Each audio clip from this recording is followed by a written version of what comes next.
So we are now on page 19, the uncommon preliminaries to reveal how the mind abides. So now we're beginning to dig a little bit deeper here, looking at the mind. So we have the uncommon preliminaries to reveal how the mind abides, 4 parts. Making the separations, purifying obscurations, the 3 preliminaries, and resting in naturalness.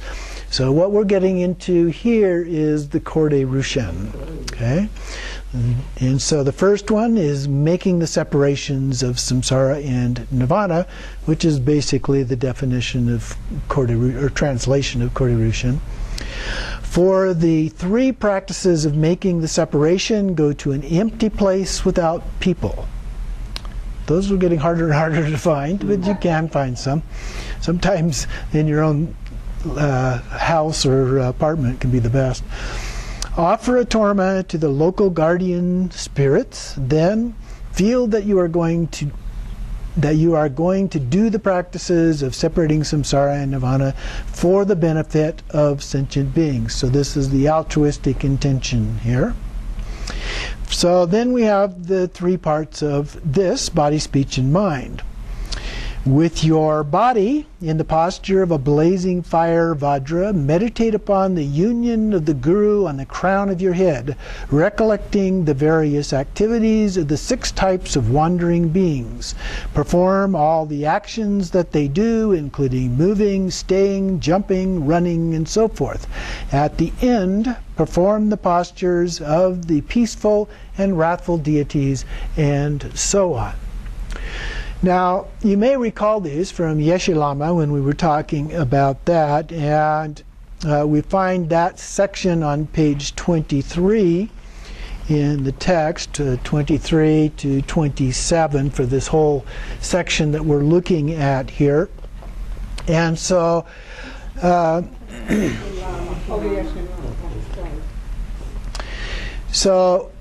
first it talks about the outer discernment, and then the body. So it says, use the body to go, stay, twist, and perform the various postures, stretching the extremities out and drawing them back in. Perform the many types of activity, engaging mindfully in the conduct of the forms of the beings of the 6 classes, and physically enact whatever comes to mind. That's pretty darn close in terms of wording to this other translation. But then it goes on a little bit more detail.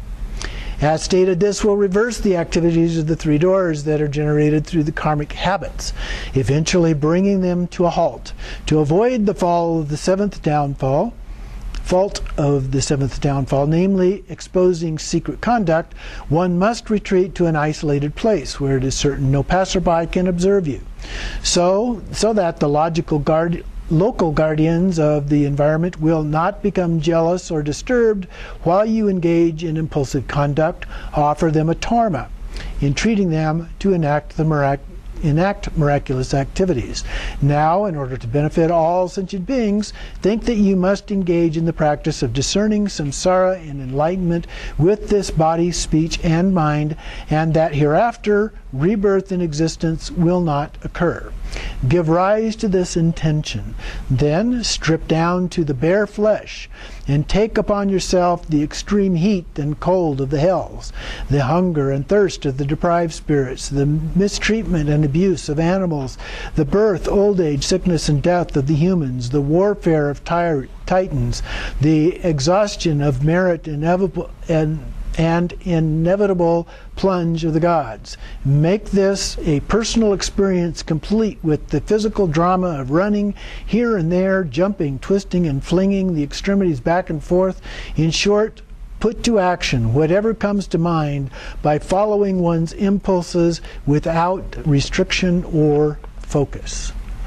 So that gives you a good a little bit more detailed description of what is being referred to as a part of this. The second part then is the separation of the speech. Speak all various words, languages, and sounds of the individual 6 types of wandering beings.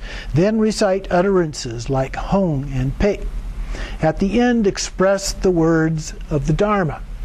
Again, going back to Yeshe Lama here, doesn't get much more on this, but so as to eliminate the necessity to respond to whatever is said, express the various pleasing and displeasing utterances of devas, nagas, yakshas, gandharvas, kambandhas, and rahulas.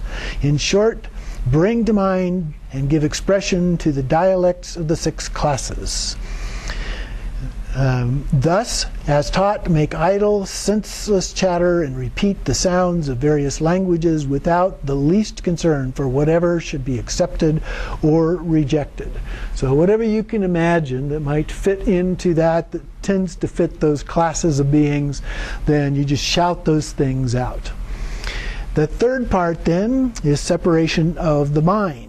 Recollect and contemplate all the various elaborations of experiences of the 6 types of wandering beings, including happiness, suffering, business, fighting, afflictive emotions, dharma, and non-dharma. At the end, meditate on the meditative absorption of the deities.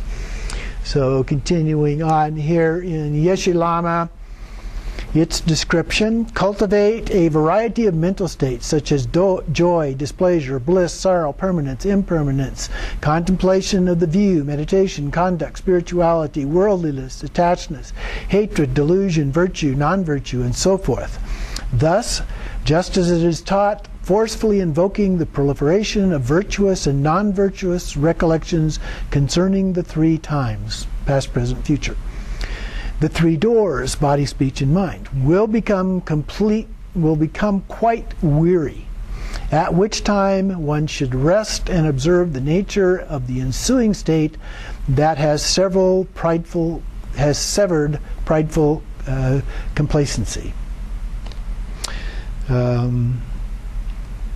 Let's see, one should also engage in the activity of the 3 jewels. Thus, that means one should assume the Vajra posture, a meditation posture, with the hands in the earth-touching mudra. Imagine wearing the robes of ordination, and light rays radiate from the hair coil between one's eyebrows.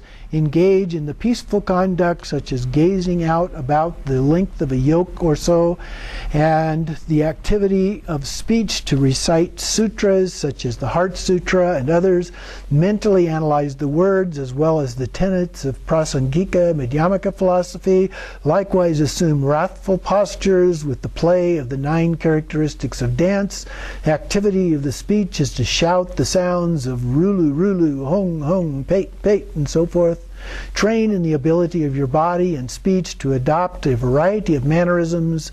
As the Tantra states, discuss various sounds of Dharma, such as mantras, prayers, philosophy, existence, non-existence, and phenomena. In this way, the discernment practice individually corresponds to body, speech, and mind. There are also practices for alternating the preliminaries of body, speech, and mind. Nevertheless, any characteristic of samsara and enlightenment naturally arises as the manifestation of the 3 doors and 3 kayas. To engage in these practices simultaneously is not only practical but extremely valuable. Diligently practicing this discernment for half a month, 11 or 7 days in the short term, will bring about the natural reversal of fixation that occurs through the 3 doors, and the continuity of cyclic interdependence will cease. Ultimately, the body will mature as clear light. The speech will be purified as the chakra of syllables, and the mind will be set free in awareness. It is taught that the benefits are boundless, and in brief, it states in the realization of empowerment, whoever engages in the discernment practices will never return to these realms. So that's a very promising aspect of these teachings. And so then it concludes this section with these 3 activities should be practiced together in the mind, along according utterances of speech, activities of the body for 3 days. So it has a little bit shorter time frame than Yeshe Lama has. During the night, do not move the body, do not utter speech, and rest naturally in the non-conceptual state of mind. The need for these is such because the practices purify the negative deeds of body, speech, and mind, pacify obstacles, reverse attachments, and lead to the 3 vajras of enlightened body, speech, and mind in Buddhahood. So that is the first part, the separation of samsara and nirvana. And then we have the section of purifying obscurations. This is the Om Ahong recitation part of that we see in Khorde Rushen. And so we begin, the objects to be purified are as such. Within the crown of your ordinary body, there is a black and white ah syllable that is the habitual tendency of the pride of the gods. Within the throat center is a dark yellow su syllable that is the jealousy of the demigods. Within your heart center is a dark blue nri syllable that is the desire of the humans. Within your navel center is a dark red tree syllable that is the ignorance of the animals. Within your secret center is the dark green prey syllable that is the greed of the hungry ghosts. Within the soles of your feet are the smoky dew syllables that are the anger of the hell beings. So we visualize each of those syllables, or you can do it in the form of bindus of the color articulated there. And then, in accord with the colors of the syllables, imagine that they are surrounded with the respective negative karma and afflictive emotions, like smoke coming from a grill. The purifying syllables and the syllables of the enlightened body, speech, and mind at your crown is a white om, at your throat a red ah, at your heart a blue hong. From these, primordial wisdom fire blazes and burns away the 6 syllables completely, together with all habitual tendencies of such afflictive emotions. Thus, all the causes and effects of samsara in the lower realms are purified. Imagine that your body becomes like a clear crystal ball. Thus, recite the syllables Om Ah Hong with melody. And there are 3 types of reasons to do this. The common reasons are that the seeds of negative deeds of the 3 doors are purified, obstacles are pacified, and attachments are reversed. The special reason is that through the reversing attachments, you will not enter back into samsara. The ultimate reason is that you will attain the enlightened body, speech, and mind of the Buddhas. So in Yeshe Lama, it talks about doing these 700,000 times. So we're repeating it quite a large number. Here it doesn't give us any such guidance. Padmasambhava tends to say to do things for a period of 3 days. Hence, I think the 3 days that was mentioned before in the translation of Natural Liberation. It also talks about doing each of the different practices a period of 3 days as well. So doing these, this is yet another purification practice. There are many, many different purification practices. Om Ahong is said to be one of the most powerful of all of the different ways of creating purification within this body. And of course, Vajrasattva is another one that is very powerful and usually taught in the Nundro. And so those and many, many other kinds of things can be used for purification, because to attain enlightenment, we need to get rid of all the negative karma. And so we can do that by letting it burn off, but that'll take a gazillion eons to do.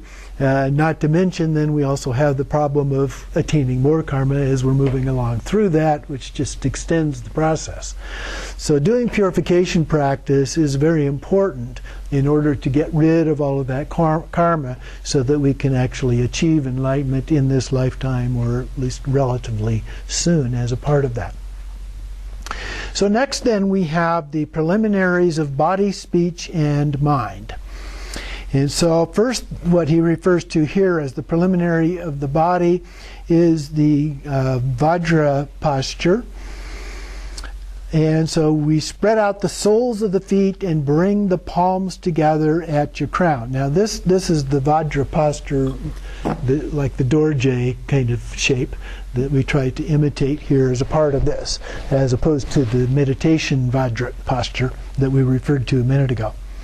Spread out the soles of the feet and bring the palms together at your crown.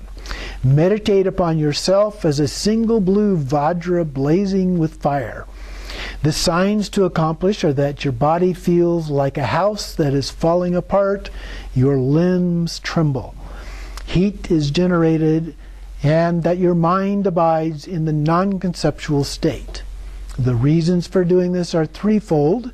The common reasons are that the negative deeds are purified, obstacles are pacified, and attachments to being real are reversed. The special reason is that your body will not return to samsara and it will be liberated into nirmanakaya. The ultimate reason is that you will reach nirvana within the dimension of the Vajra body.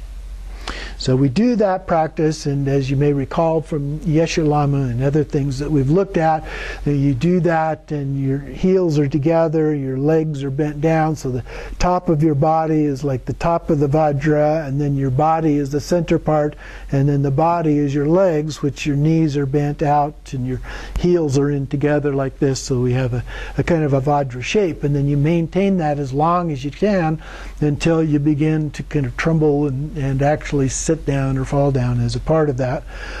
And so that's what it's referring to here. Your limbs tremble, heat is generated. You can actually get quite hot in this process because you're actually exercising in a way, and so forth. And so we do that practice. Then the preliminaries of the speech. There are 4 preliminaries of the speech. This is the longest section here. We have first the sealing, then developing proficiency, third making it workable, and fourth taking to the road. So the sealing is the first one. It's divided into 2 parts. First we have the outer appearances and then the inner body. So the outer appearances without the teeth and the lips touching, so your mouth is slightly open. Merge the breath, awareness, and the syllable Hung into one. Recite Hung with a long melodious sound, and imagine that all appearances are filled with shimmering Hung syllables. The sign of practice is that the outer appearances appear as a shimmering Hung syllables. Okay, so we're just reciting Hung, Hung, Hung, as we do this visualization. Okay? And so we have to do it out loud. Can't be something that we just do in our mind. It has to come out through the lips. So everything then just becomes filled with these Hung syllables. Then once that has happened, you can do the sealing of the inner body. So these can be combined together, but you have to accomplish one before you move on to the next one. When reciting Hung, imagine that those Hung syllables enter into your mouth and nostrils. Meditate that these slowly dissolve within your body. So first of all, we were putting them out there, moving them around, everything outside of our body. Now we're bringing them back into our body, filling everything up. A sign is that your body will feel uncomfortable. You will feel that it is filled with Hung syllables, kind of like eating a little bit too much. And then the purpose of this practice is so that all outer and inner appearances arise without any intrinsic nature. In other words, kind of an illusory sense about them. So that is the sealing, the outer and then inner aspects of sealing. The next part, the second part, is developing proficiency. It also has 2 parts, outer and inner.